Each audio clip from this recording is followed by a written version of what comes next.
চুলের নিচেও ফাঁকা আর হাঁটুর নিচেও ফাঁকা।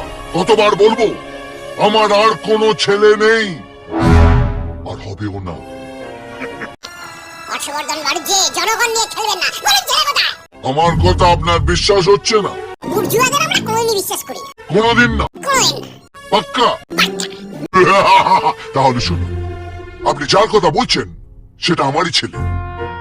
আর এটাও সত্যি যে আমার ছেলে আপনার মেয়েকে বিয়ে করবে বলেছে, কিন্তু বেয়াই হিসেবে আপনাকে আমার একদম পছন্দ নয়।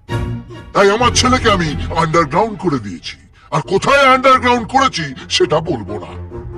সালা, যা করবি কর। আচ্ছা, আমিও আপনাকে দেখাবো সোনা দাইমের কি জিনিস। আমি আপনার ছেলেকে খুঁজে বার করবো, তারপর মেয়ের সাথে বিয়ে দেবো, তারপর মেয়ের জামাইকে হানিমুনে পাঠাবো, আর আপনাদের দুজনকে লোকাল ট্রেনের টিকিট কেটে কলকাতা ছাড়া করবো। মানুষ আমাদের পাশে আছে, তারা আমাদের সমর্থন করবে। কি অবস্থা! লোকাল ট্রেনের টিকিটের দালালি করছে। লে হালুয়া।